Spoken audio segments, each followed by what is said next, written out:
మీరు తిరుమల దివ్య దర్శనంకి వెళ్ళడానికి ప్లాన్ చేస్తున్నారా? ఈ చిన్న మిస్టేక్స్ చేస్తే టైం వేస్ట్ చేసుకోవడం కాదు, దర్శనం కూడా మిస్ అయ్యే ఛాన్స్ ఉంది. 2026లో కొన్ని ఇంపార్టెంట్ చేంజెస్ వచ్చాయి.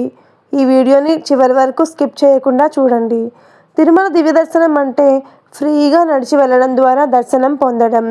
ఇది తిరుమల తిరుపతి దేవస్థానం అరేంజ్ చేసిన special entry system. Step 1, Alipiri లేదా శ్రీవారి మెట్టు స్టార్ట్. అలిపిరి ద్వారా వెళ్ళే వారికి అప్రాక్సిమేట్లీ 3500 స్టెప్స్ ఉంటాయి. శ్రీవారి మెట్టు ద్వారా వెళ్ళే వారికి అప్రాక్సిమేట్లీ 2400 స్టెప్స్ ఉంటాయి. అండ్ ఇది ఫాస్ట్ రూట్ కూడా. నడిచి వెళ్ళే వారికి బయోమెట్రిక్ టోకెన్ ఇస్తారు.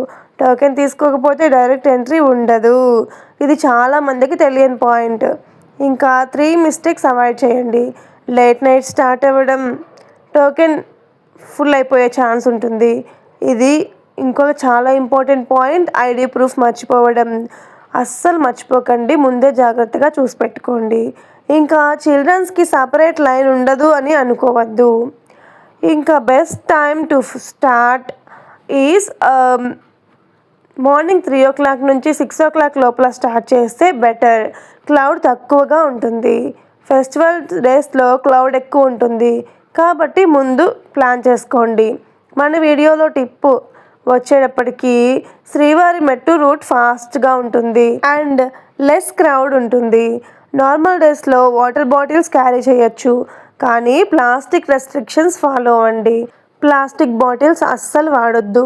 ఇంకా నడిచి వెళ్ళడం అంటే కేవలం దర్శనం కోసం కాదు, అది ఒక భక్తి యాత్ర.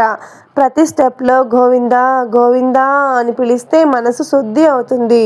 మీ ఫ్రెండ్స్ అండ్ ఫ్యామిలీ మెంబర్స్ తిరుమలకి ప్లాన్ చేస్తున్నారా? అయితే ఈ వీడియోని తప్పకుండా వాళ్ళకి షేర్ చేయండి. మన వీడియో యూస్ఫుల్గా ఉంటే ఒక లైక్ చేయండి అండ్ సబ్స్క్రైబ్ చేయడం మర్చిపోకండి. అండ్ ఆ శ్రీవారి అనుగ్రహం మీకు ఎప్పుడూ ఉంటుంది. గోవిందా గోవిందా అని కామెంట్ చేయండి. అందరూ బాగుండాలి, అందరిలో మనం ఉండాలి. సర్వేజన సుఖినో